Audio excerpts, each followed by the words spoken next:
Zero's condition continued to improve. Stanley peeled an onion. He liked eating them a layer at a time. The water hole was now about as large as the holes he dug back at Camp Green Lake. It contained almost 2 feet of murky water. Stanley had dug it all by himself. Zero had offered to help, but Stanley thought it would be better for Zero to save his strength. It was a lot harder to dig in water than it was on the dry lake. Stanley was surprised that he himself hadn't gotten sick, either from the sploosh, the dirty water, or from living on onions. He used to get sick quite a bit at home. Both boys were barefoot. They'd washed their socks. All their clothes were very dirty, but their socks were definitely the worst. They didn't dip their socks in the water hole, afraid to contaminate the water. Instead, they'd fill the jars and pour the water over their dirty socks. I didn't go to the homeless shelter very often, Zero said, just as the weather was really bad. I'd have to find someone to pretend to be my mom. If I just gone by myself, they would have asked me a bunch of questions. If they found out that I didn't have a mom, they would have made me a ward of the state. What's a ward of the state? Zero said. I don't know, but I didn't like the sound of it.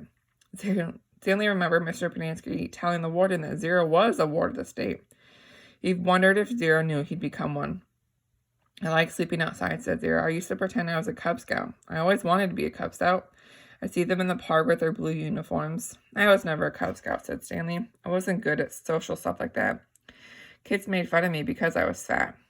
I liked the blue uniform, said Zero. Maybe I wouldn't have liked being a Cub Scout. Stanley shrugged one shoulder.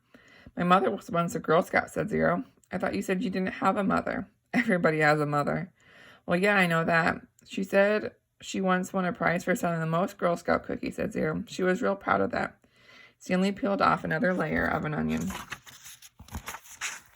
We always took what we needed, Zero said. When I was little, I didn't even know it was stealing.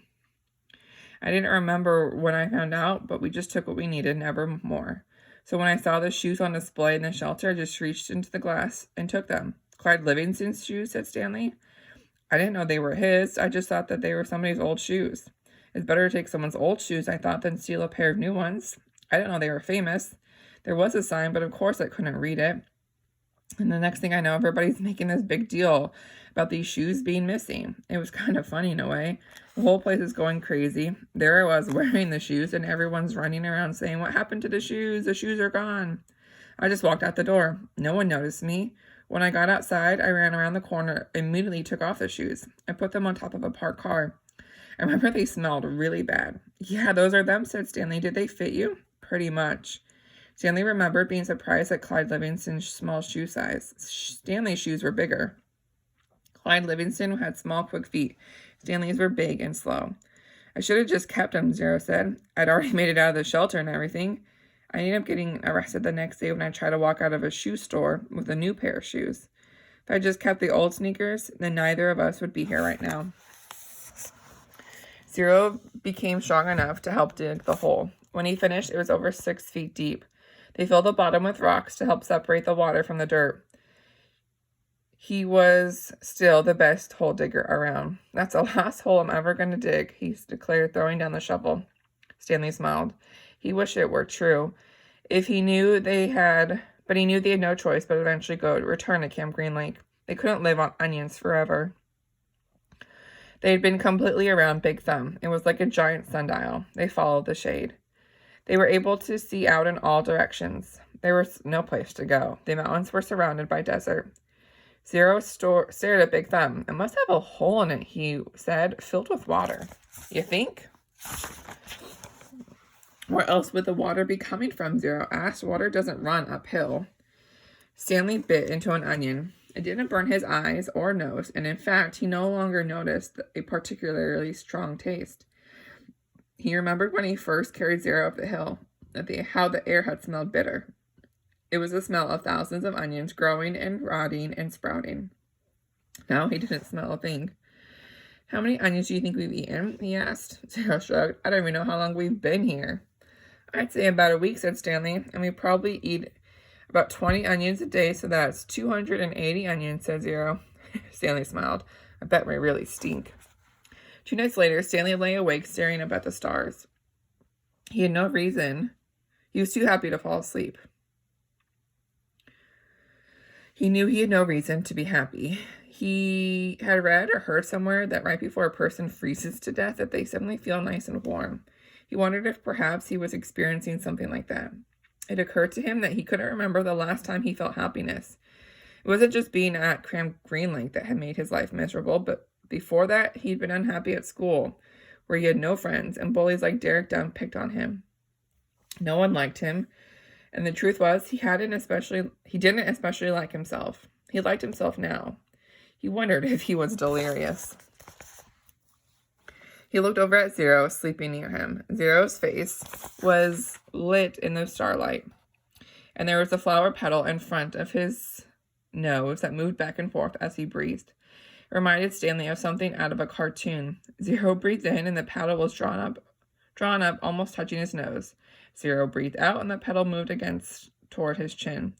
It stayed in Zero's face for an amazingly long time before fluttering off to the side. Stanley considered putting it in front of Zero's nose, but it wouldn't be the same. It seemed like Zero had lived at Camp Green Lake forever, but as Stanley thought about it now, he realized that Zero must have gotten there no more than a month or two before Zero. Zero was actually arrested a day later, but Stanley's trial kept getting delayed because of baseball.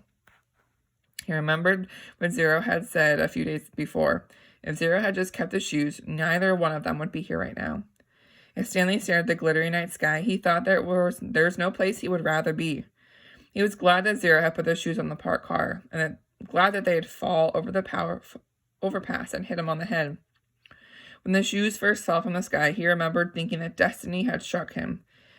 Now he thought so again. It was more than a coincidence. It had to be destiny. Maybe they wouldn't have to return to Camp Green Lake, he thought. Maybe they could make it to the camp. Then they could follow the dirt back to civilization. They could fill the sack with onions and the 3 jars with water. And then he had the canteen as well. They could refill their jars and canteen at the camp, maybe sneak into the kitchen and get some food. He doubted any counselors were still on guard. Everyone had to think they were dead. Buzzard food. It would mean living the rest of his life as a fugitive. The police would always be after him. At least he could call his parents and tell them he was alive. He wouldn't get to visit them in case the police were watching the apartment. Although, if everyone thought he was dead, they wouldn't bother to watch the apartment. He would have to somehow get a new identity. Now I'm really thinking crazy, he thought. He wondered if a crazy person wonders if he's crazy. But even as he thought this, an even crazier idea kept popping into his head. He knew it was crazy to even consider. Still, if he was going to be a fugitive for the rest of his life, it would help to have some money, perhaps a treasure chest full of money. You're crazy, he told himself. Besides, just as he found a lipstick container with a KB on it, didn't mean there was a treasure around there. Buried there. It was crazy. It was all part of his crazy feeling of happiness. Or maybe it was destiny. He reached over and touched Zero's arm. Hey, Zero, he whispered. Huh, Zero muttered. Zero, wake up. What? Zero raised his head. What is it? You want to dig one more hole? Stanley asked him. All right, see you next week.